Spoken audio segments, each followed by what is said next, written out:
Kiva is a nonprofit organization which provides an online crowdfunding platform for borrowers and lenders. Kiva provides struggling entrepreneurs and individuals in developing economies with the financial resources necessary for starting or maintaining their businesses through microloans. Kiva is active in 83 countries, has received funds from 1.6 million lenders, has facilitated almost $1 billion in total loan value, and boasts a repayment rate of 97.1%. Kiva's system harnesses a large pool of lenders through easy internet access, a small barrier to lending, and 24/7 availability. Through this process, search costs between lenders and borrowers are reduced, and there is greater lender confidence due to high repayment rates.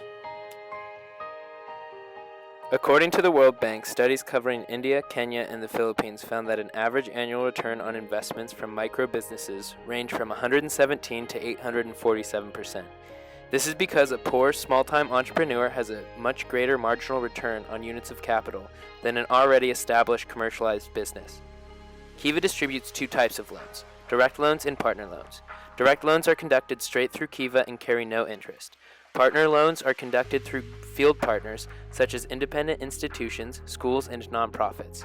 Partner loans contain an interest rate determined by the field partner. It's important to note that Kiva does not receive any profit from their partners' interest rates, and these rates are in place only to cover operating costs and to ensure long-term sustainability. Despite criticism from skeptics, Charity Navigator, an independent American organization that evaluates charitable organizations in the United States, gave Kiva a 4 out of 4 on their philanthropic evaluation. So despite some weaknesses with interest rates, Kiva still represents a viable option for borrowers in developing countries. One of the main risks associated with lending money on Kiva is that there is no guarantee borrowers will repay their loans. There is no legal action Kiva takes against borrowers who are unable or refuse to pay back loans. However, most of the loans made are partner loans, where field partners conduct the business transactions with borrowers. Kiva conducts due diligence on their field partners to make sure they are reliable institutions, and the field partners use a process known as social underwriting to confirm the background of potential borrowers.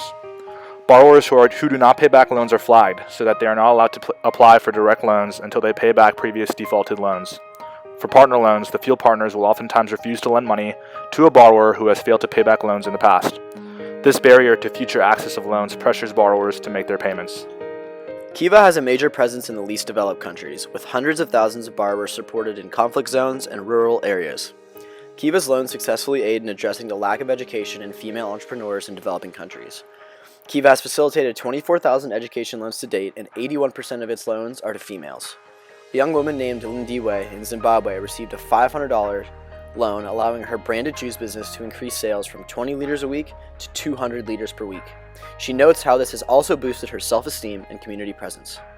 56,000 borrowers gained access to clean energy because of a Kiva loan. Kiva's partner, Solar Sister, delivers solar-powered lights and phone chargers to rural areas of Uganda. Ugandan women are empowered by reselling the solar systems or using the equipment in schools and at home where they lack access to grid-based electricity. Kiva is able to reach borrowers in some of the most remote places in the world through its global network of field partners.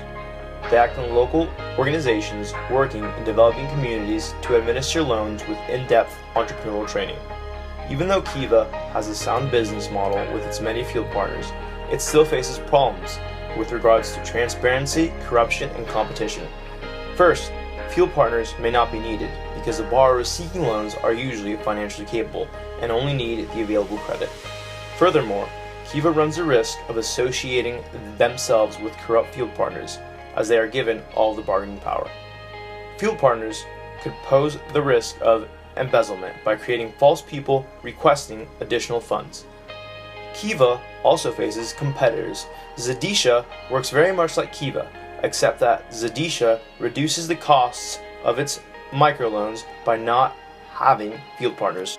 To conclude, we believe that Kiva has the potential to make real change in developing countries.